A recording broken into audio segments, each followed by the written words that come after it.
मेरे प्यारे देशवासियों, नमस्कार।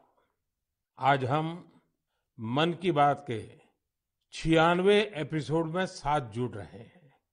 मन की बात का अगला एपिसोड वर्ष 2023 का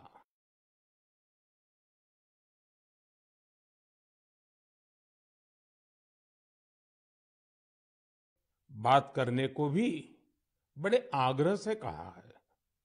अतीत का अवलोकन तो हमेशा हमें वर्तमान और भविष्य की तैयारियों की प्रेरणा देता है।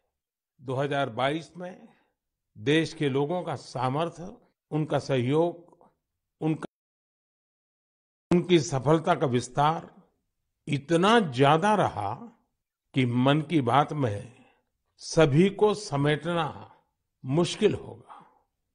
2022 वाकई कई मायनों में बहुत ही प्रेरक रहा, अद्भुत रहा। इस साल भारत ने अपनी आजादी के 75 वर्ष पूरे किए और इसी वर्ष अमृत काल का प्रारंभ हुआ। इस साल देश ने नई रफ्तार पकड़ी। सभी देशवासियों ने एक से बढ़कर एक काम किया। 2022 की विभिन्न सफलताओं ने आज पूरे विश्व में भारत के लिए एक विशेष स्थान बनाया है। 2022 यानी भारत द्वारा दुनिया की 5वीं सबसे बड़ी अर्थव्यवस्था का मुकाम हासिल करना। 2022 यानी भारत द्वारा 220 करोड़ वैक्सीन का अविश्वसनीय आंकड़ा पार करने का रिकॉर्ड। 2022 यानी भारत द्वारा निर्यात का $400 बिलियन का जादुई आंकड़ा पार कर जाना। 2022 यानी देश के जन जन द्वारा आत्मनिर्भर भारत के संकल्प को अपनाना, जी कर दिखाना। 2022 यानी भारत के पहले स्वदेशी एयरक्राफ्ट कैरियर आईएनएस विक्रांत का स्वागत। 2022 यानी स्पेस, ड्रोन और डिफेंस सेक्टर में भारत का परचम। 2022 यानी हर क्षेत्र में भारत का दमखम। खेल के मैदान में भी, चाहे कॉमनवेल्थ गेम्स हो या हमारी महिला हॉकी टीम की जीत, हमारे युवाओं ने जबरदस्त सामर्थ्य दिखाया। साथियों, इन सब के साथ ही साल 2022 एक और कारण से हमेशा याद किया जाएगा। ये है एक भारत श्रेष्ठ भारत की भावना का विस्तार। देश के लोगों ने एकता और एकजुटता को सेलिब्रेट करने के लिए भी कई अद्भुत आयोजन किए। गुजरात के माधवपुर मेला हो, जहां रुक्मिणी विवाह और भगवान कृष्ण के पूर्वोत्तर से संबंधों को सेलिब्रेट किया जाता है, या फिर काशी तमिल संगमम हो, इन पर्वों में भी एकता के कई रंग दिखे। 2022 में देशवासियों ने एक और अमर इतिहास लिखा है। अगस्त के महीने में चला हर घर तिरंगा अभियान, भला कौन भूल सकता है। वो पल थे, हर देशवासी के रोंगटे खड़े हो जाते थे। आजादी के 75 वर्ष के इस अभियान में पूरा देश तिरंगामय हो गया। 6 करोड़ से ज्यादा लोगों ने तो तिरंगे के साथ सेल्फी भी भेजी। आजादी का ये अमृत महोत्सव अभी अगले साल भी ऐसे ही चलेगा, अमृत काल की नींव को और मजबूत करेगा।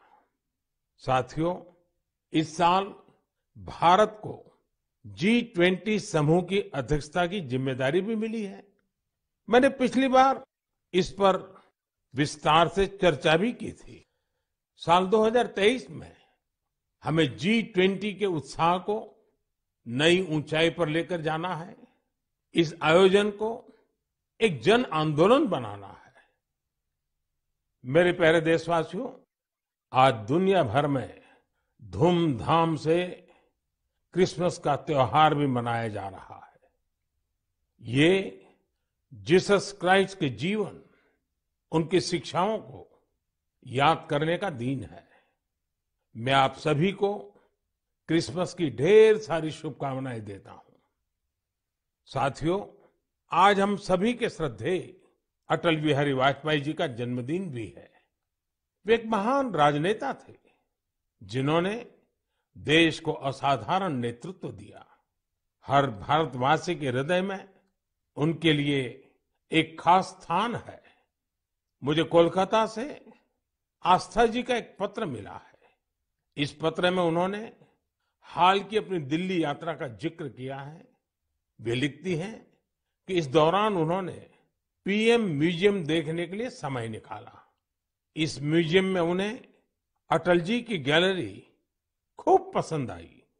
अटल जी के साथ वहां खींची गई तस्वीर तो उनके लिए यादगार बन गई है। अटल जी की गैलरी में हम देश के लिए उनके बहुमूल्य योगदान की झलक देख सकते हैं। इंफ्रास्ट्रक्चर हो, शिक्षा या फिर विदेश नीति, उन्होंने भारत को हर क्षेत्र में नई ऊंचाइयों पर ले जाने का काम किया। मैं एक बार फिर अटल जी को हृदय से नमन करता हूं। साथियों, कल 26 दिसंबर को वीर बाल दिवस है और मुझे इस अवसर पर दिल्ली में साहिबजादा जोरावर सिंह जी और साहिबजादा फतेह सिंह जी की शहादत को समर्पित एक कार्यक्रम में शामिल होने का सौभाग्य मिलेगा। देश साहिबजादे और माता गुजरी के बलिदान को हमेशा याद रखेगा। मेरे प्यारे देशवासियों, हमारे यहाँ कहा जाता है, सत्यम किम प्रमाणम, प्रत्यक्षम किम प्रमाणम। यानी सत्य को प्रमाण की आवश्यकता नहीं होती, जो प्रत्यक्ष है उसे भी प्रमाण की आवश्यकता नहीं होती। लेकिन बात जब आधुनिक मेडिकल साइंस की हो तो उसमें सबसे महत्वपूर्ण होता है प्रमाण, एविडेंस। सदियों से भारतीय जीवन का हिस्सा रहे योग और आयुर्वेद जैसे हमारे शास्त्रों के सामने एविडेंस बेस्ड रिसर्च की कमी हमेशा हमेशा एक चुनौती रही है। परिणाम दिखते हैं लेकिन प्रमाण नहीं होते हैं। लेकिन मुझे खुशी है कि एविडेंस बेस्ड मेडिसिन के युग में अब योग और आयुर्वेद आधुनिक युग की जांच और कसौटियों पर भी खरे उतर रहे हैं। आप सभी ने मुंबई के टाटा मेमोरियल सेंटर के बारे में जरूर सुना होगा। इस संस्थान ने रिसर्च, इनोवेशन और कैंसर केयर में बहुत नाम कमाया है। इस सेंटर द्वारा की गई एक इंटेंसिव रिसर्च में सामने आया है कि ब्रेस्ट कैंसर के मरीजों के लिए योग बहुत ज्यादा असरकारी है। टाटा मेमोरियल सेंटर ने अपनी रिसर्च के नतीजों को अमेरिका में हुई बहुत ही प्रतिष्ठित ब्रेस्ट कैंसर कॉन्फ्रेंस में प्रस्तुत किया है। इन नतीजों ने दुनिया के बड़े बड़े एक्सपर्ट्स का ध्यान अपनी तरफ खींचा है, क्योंकि टाटा मेमोरियल सेंटर ने एविडेंस के साथ बताया है कि कैसे मरीजों को योग से लाभ हुआ है। इस सेंटर की रिसर्च के मुताबिक योग के नियमित अभ्यास से ब्रेस्ट कैंसर के मरीजों की बीमारी के फिर से उभरने और मृत्यु के खतरे में 15% तक की कमी आई है। भारतीय पारंपरिक चिकित्सा में यह पहला उदाहरण है जिसे पश्चिमी तौर तरीकों वाले कड़े मानकों पर परखा गया है। साथ ही यह पहली स्टडी है जिसमें ब्रेस्ट कैंसर से प्रभावित महिलाओं में योग से क्वालिटी ऑफ लाइफ के बेहतर होने का पता चला है। इसके लॉन्ग टर्म बेनिफिट्स भी सामने आए हैं। टाटा मेमोरियल सेंटर ने अपनी स्टडी के नतीजों को पेरिस में हुए European society of medical oncology में उस सम्मेलन में प्रस्तुत किया है। साथियों, आज के युग में भारतीय चिकित्सा पद्धतियां जितनी ज्यादा एविडेंस बेस्ड होगी, उतनी ही पूरे विश्व में उनकी स्वीकार्यता बढ़ेगी। इसी सोच के साथ दिल्ली के एम्स में भी एक प्रयास किया जा रहा है। यहां हमारी पारंपरिक चिकित्सा पद्धतियों को वैलिडेट करने के लिए 6 साल पहले centre for integrative medicine and research की स्थापना की गई। इसमें लेटेस्ट मॉडर्न टेक्निक्स और रिसर्च मेथड्स का उपयोग किया जाता है। यह सेंटर पहले ही प्रतिष्ठित अंतर्राष्ट्रीय जर्नल्स में 20 पेपर प्रकाशित कर चुका है। अमेरिकन कॉलेज ऑफ कार्डियोलॉजी के जर्नल में प्रकाशित एक पेपर में सिंकपी से पीड़ित मरीजों को योग से होने वाले लाभ के बारे में बताया गया है। इसी प्रकार न्यूरोलॉजी जर्नल के पेपर में माइग्रेन में योग के फायदों के बारे में बताया गया है। इनके अलावा कई और बीमारियों में भी योग के बेनिफिट्स को लेकर स्टडी की जा रही है, जैसे heart disease, depression, sleep disorders और प्रेगनेंसी के दौरान महिलाओं को होने वाली समस्याएं। साथियों, कुछ दिन पहले ही मैं वर्ल्ड आयुर्वेद कांग्रेस के लिए गोवा में था। इसमें 40 से ज्यादा देशों के डेलीगेट शामिल हुए और यहाँ 550 से अधिक साइंटिफिक पेपर्स प्रेजेंट किए गए।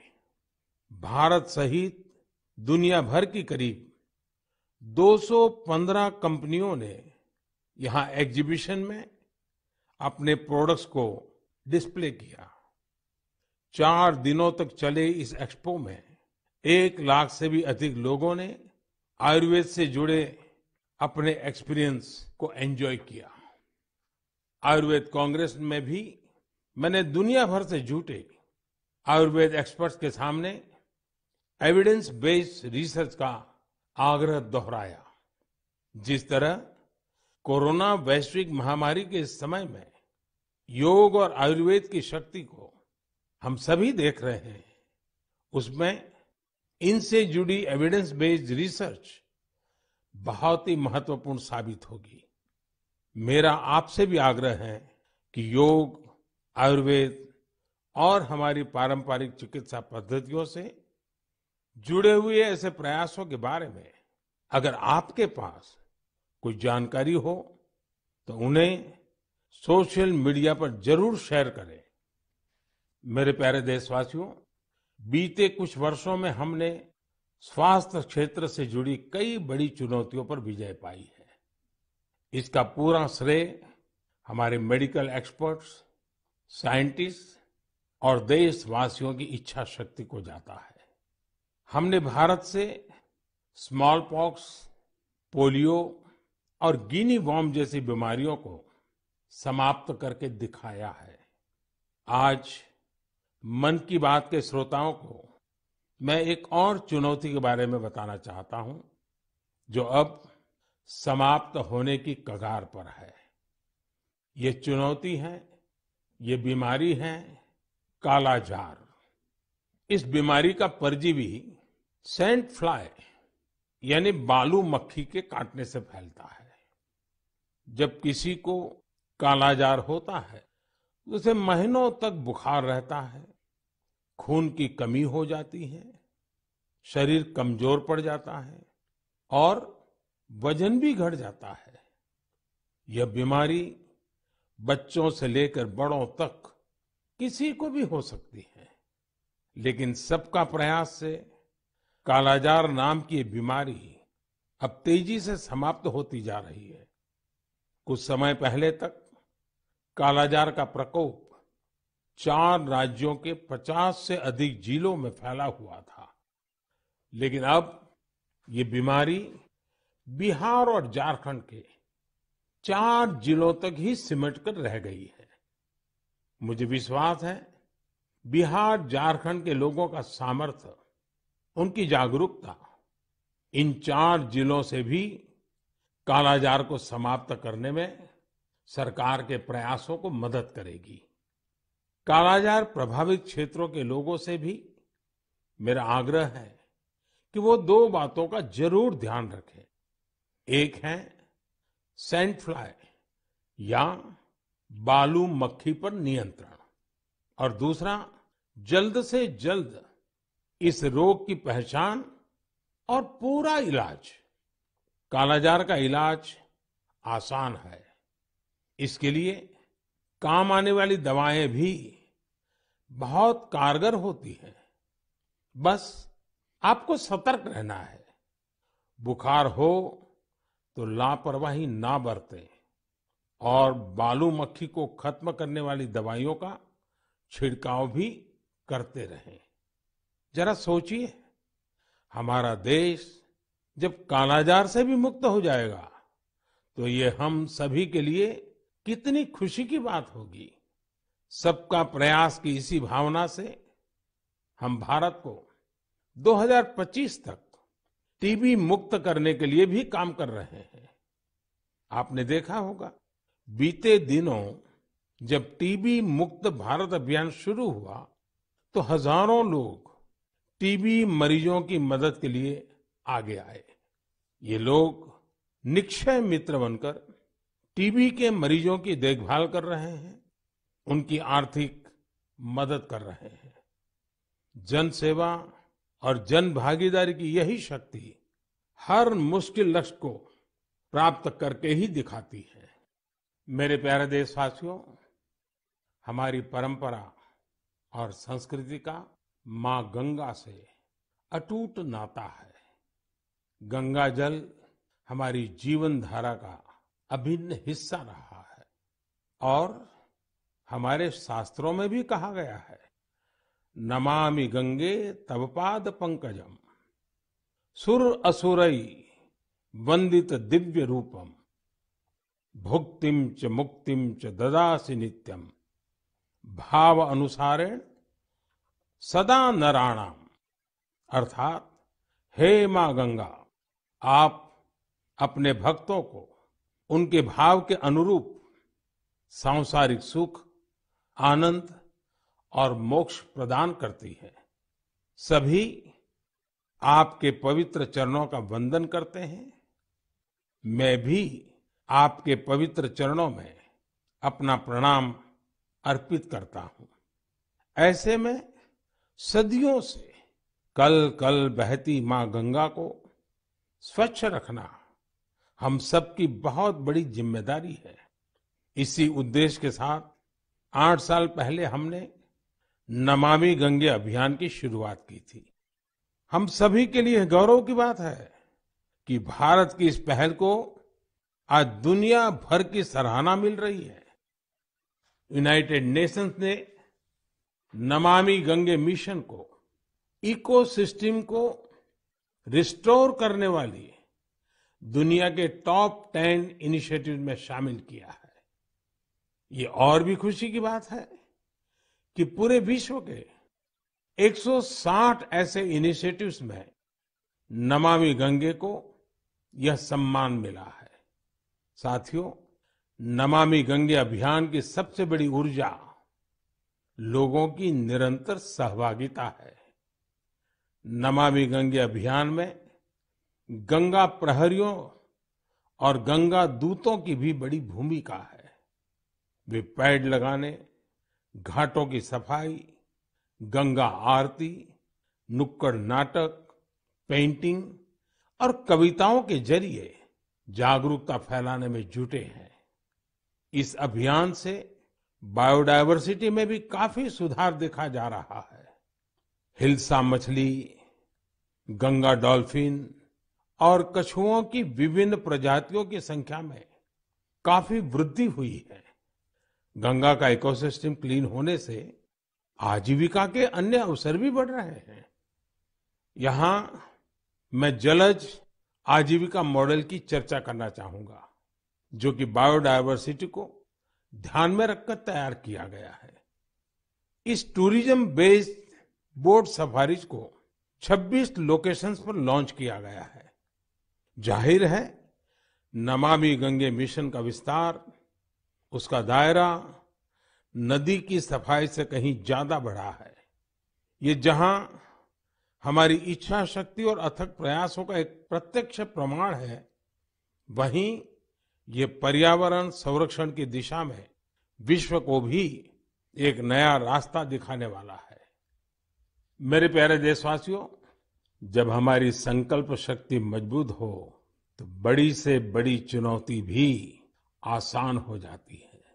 इसकी मिसाल पेश की है सिक्किम के थेगू गांव के संगे शेरपा जी ने। ये पिछले 14 साल से 12,000 फीट से भी ज्यादा की ऊंचाई पर पर्यावरण संरक्षण के काम में जुटे हुए हैं। संगे जी ने सांस्कृतिक और पौराणिक महत्व का सोमगो लेक, उसे स्वच्छ रखने का बीड़ा उठा लिया है। अपने अथक प्रयासों से उन्होंने इस ग्लेशियर लेक का रंग रूप ही बदल डाला है। साल 2008 में संगे शेरपा जी ने जब स्वच्छता का यह अभियान शुरू किया था, तब उन्हें कई मुश्किलों का सामना करना पड़ा, लेकिन देखते ही देखते उनके इस नेक कार्यों में युवाओं और ग्रामीणों के साथ ही पंचायत का भी भरपूर सहयोग मिलने लगा। आज आप अगर सोमगो लेक को देखने जाएंगे तो वहां चारों ओर आपको बड़े बड़े गार्बेज बिन्स मिलेंगे। अब यहाँ जमा हुए कूड़े कचरे को रिसाइकलिंग के लिए भेजा जाता है। यहाँ आने वाले पर्यटकों को कपड़े से बने गार्बेज बैग्स भी दिए जाते हैं, ताकि कूड़ा कचरा इधर उधर न फेंके। अब बेहद साफ सुथरी हो चुकी इस झील को देखने हर साल करीब 5 लाख पर्यटक यहाँ पहुंचते हैं। सोमगो लेक के संरक्षण के इस अनूठे प्रयास के लिए संगे शेरपा जी को कई संस्थाओं ने सम्मानित भी किया है। ऐसी ही कोशिशों के बदौलत आज सिक्किम की गिनती भारत के सबसे स्वच्छ राज्यों में होती है। मैं संगे शेरपा जी और उनके साथियों के साथ साथ देश भर में पर्यावरण संरक्षण के नेक प्रयास में जुटे लोगों की भी हृदय से प्रशंसा करता हूं। साथियों, मुझे खुशी है कि स्वच्छ भारत मिशन आज हर भारतीय के मन में रच बस चुका है। साल 2014 में इस जन आंदोलन के शुरू होने के साथ ही इसे नई ऊंचाइयों पर ले जाने के लिए लोगों ने कई अनूठे प्रयास किए हैं। और ये प्रयास सिर्फ समाज के भीतर ही नहीं, बल्कि सरकार के भीतर भी हो रहे हैं। लगातार इन प्रयासों का परिणाम ये है, कूड़ा कचरा हटने के कारण, बिन जरूरी सामान हटने के कारण दफ्तरों में काफी जगह खुल जाती है, नया स्पेस मिल जाता है। पहले जगह के अभाव में दूर दूर किराए पर दफ्तर रखने पड़ते थे। इन दिनों ये साफ सफाई के कारण इतनी जगह मिल रही है कि अब एक ही स्थान पर सारे दफ्तर बैठ रहे हैं। पिछले दिनों सूचना और प्रसारण मंत्रालय ने भी मुंबई में, अहमदाबाद में, कोलकाता में, शिलांग में, कई शहरों में अपने दफ्तरों में भरपूर प्रयास किया और उसके कारण आज उनको 2-2, 3-3 मंजिलें पूरी तरह नए सिरे से काम में आ सके ऐसी उपलब्ध हो गई। ये अपने आप में स्वच्छता के कारण हमारे संसाधनों का ऑप्टिमम यूटिलाइजेशन का उत्तम अनुभव आ रहा है।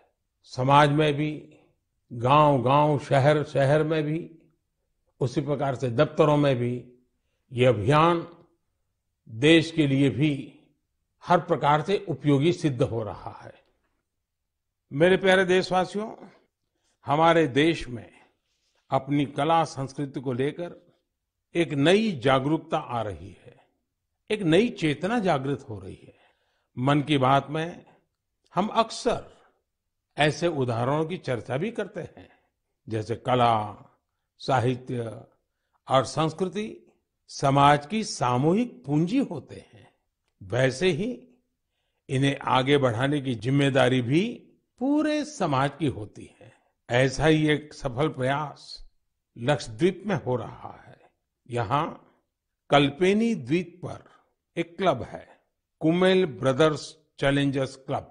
ये क्लब युवाओं को स्थानीय संस्कृति और पारंपरिक कलाओं के संरक्षण के लिए प्रेरित करता है। यहाँ युवाओं को लोकल आर्ट, कोलकली, परिचाकली, किलिप्पाट्टू और पारंपरिक गानों की ट्रेनिंग दी जाती है। यानी पुरानी विरासत नई पीढ़ी के हाथों में सुरक्षित हो रही है, आगे बढ़ रही है। और साथियों, मुझे खुशी है इस प्रकार के प्रयास देश में ही नहीं विदेश में भी हो रहे हैं। हाल ही में दुबई से खबर आई कि वहां के कालारी क्लब ने Guinness book of world records में नाम दर्ज किया है। कोई भी सोच सकता है कि दुबई के क्लब ने रिकॉर्ड बनाया तो जो भारत से क्या संबंध। दरअसल ये रिकॉर्ड भारत की प्राचीन मार्शल आर्ट कलारियपट्टू से जुड़ा है। ये रिकॉर्ड एक साथ सबसे अधिक लोगों के द्वारा कलारी के प्रदर्शन का है। कलारी क्लब दुबई में दुबई पुलिस के साथ मिलकर ये प्लान किया और यूएई के नेशनल डे में प्रदर्शित किया। इस आयोजन में 4 साल के बच्चों से लेकर 60 वर्ष तक के लोगों ने कलारी की अपनी क्षमता का बेहतरीन प्रदर्शन किया। अलग अलग पीढ़ियां कैसे एक प्राचीन परंपरा को आगे बढ़ा रही हैं, पूरे मनोयोग से बढ़ा रही हैं, ये उसका अद्भुत उदाहरण है। साथियों, मन की बात के श्रोताओं को मैं कर्नाटका के गडक जिले में रहने वाले कवेम श्री जी के बारे में भी बताना चाहता हूँ। कवेम श्री दक्षिण में कर्नाटका की कला संस्कृति को पुनर्जीवित करने के मिशन में पिछले 25 वर्षों से अनवरत लगे हुए हैं। आप कल्पना कर सकते हैं कि उनकी तपस्या कितनी बड़ी है। पहले तो वो होटल मैनेजमेंट के प्रोफेशन से जुड़े थे, लेकिन अपनी संस्कृति और परंपरा को लेकर उनका लगाव इतना गहरा था कि उन्होंने इसे अपना मिशन बना लिया। उन्होंने कला चेतना के नाम से एक मंच बनाया। ये मंच आज कर्नाटका के और देश विदेश के कलाकारों के कई कार्यक्रम आयोजित करता है। इसमें लोकल आर्ट और कल्चर को प्रमोट करने के लिए कई इनोवेटिव काम भी होते हैं। साथियों, अपनी कला संस्कृति के प्रति देशवासियों के उत्साह अपनी विरासत पर गर्व की भावना का ही प्रकटीकरण है। हमारे देश में तो हर कोने में ऐसे कितने ही रंग बिखरे हैं। हमें भी उन्हें सजाने, संवारने और संरक्षित करने के लिए निरंतर काम करना चाहिए। मेरे प्यारे देशवासियों, देश के अनेक क्षेत्रों में बांस से अनेक सुंदर और उपयोगी चीजें बनाई जाती हैं। विशेष रूप से आदिवासी क्षेत्रों में बांस के कुशल कारीगर कुशल कलाकार है। जब से देश ने बैम्बू से जुड़े अंग्रेजों के जमाने के कानूनों को बदला है, इसका एक बड़ा बाजार तैयार हो गया है। महाराष्ट्र के पालघर जैसे क्षेत्रों में भी आदिवासी समाज के लोग बैम्बू से कई खूबसूरत प्रोडक्ट्स बनाते हैं। बैम्बू से बनने वाले बॉक्सेस, कुर्सी, चायदानी, टोकरियां और ट्रे जैसी चीजें खूब लोकप्रिय हो रही है। यही नहीं, ये लोग बैम्बू घास से खूबसूरत कपड़े और सजावट की चीजें भी बनाते हैं। इससे आदिवासी महिलाओं को रोजगार भी मिल रहा है और उनके हुनर को पहचान भी मिल रही है। साथियों, कर्नाटका के एक दंपति सुपारी के रेशे से बनी कई यूनिक प्रोडक्ट्स इंटरनेशनल मार्केट तक पहुंचा रहे हैं। कर्नाटका में शिवमोगा में ये दंपति हैं, श्रीमान सुरेश और उनकी पत्नी श्रीमती मैथिली। ये लोग सुपारी के रेशे से ट्रे, प्लेट और हैंडबैग से लेकर कई डेकोरेटिव चीजें बना रहे हैं। इसी रेशे से बनी चप्पलें भी आज खूब पसंद की जा रही हैं। उनके प्रोडक्ट्स आज लंदन और यूरोप के दूसरे बाजारों तक में बिक रहे हैं। यही तो हमारे प्राकृतिक संसाधनों और पारंपरिक हुनर की खूबी है, जो सबको पसंद आ रही है। भारत के इस पारंपरिक ज्ञान में दुनिया सस्टेनेबल फ्यूचर के रास्ते देख रही है। हमें खुद भी इस दिशा में ज्यादा से ज्यादा जागरूक होने की जरूरत है। हम खुद भी ऐसे स्वदेशी और लोकल प्रोडक्ट इस्तेमाल करें और दूसरों को भी ये उपहार में दें। इससे हमारी पहचान भी मजबूत होगी, स्थानीय अर्थव्यवस्था भी मजबूत होगी और बड़ी संख्या में लोगों का भविष्य भी उज्जवल होगा। मेरे प्यारे देशवासियों, अब हम धीरे धीरे मन की बात के 100वें एपिसोड के अभूतपूर्व पड़ाव की ओर बढ़ रहे हैं। मुझे कई देशवासियों के पत्र मिले हैं जिनमें उन्होंने 100वें एपिसोड के बारे में बड़ी जिज्ञासा प्रकट की है। 100वें एपिसोड में हम क्या बात करें, उसे कैसे खास बनाएं, इसके लिए आप मुझे अपने सुझाव भेजेंगे तो मुझे बहुत अच्छा लगेगा। अगली बार हम वर्ष 2023 में मिलेंगे। मैं आप सभी को वर्ष 2023 की शुभकामनाएं देता हूं। ये वर्ष भी देश के लिए खास रहे, देश नई ऊंचाइयों को छूता रहे। हमें मिलकर के संकल्प भी लेना है, साकार भी करना है। इस समय बहुत से लोग छुट्टियों के मूड में भी हैं। आप पर्वों को, इन अवसरों का खूब आनंद लीजिए, लेकिन थोड़ा सतर्क भी रहिए। आप भी देख रहे हैं कि दुनिया के कई देशों में कोरोना बढ़ रहा है। इसलिए हमें मास्क और हाथ धुलने जैसी सावधानियों का और ज्यादा ध्यान रखना है। हम सावधान रहेंगे तो सुरक्षित भी रहेंगे और हमारे उल्लास में कोई रुकावट भी नहीं पड़ेगी। इसी के साथ आप सभी को एक बार फिर ढेरों शुभकामनाएं। बहुत बहुत धन्यवाद। नमस्कार।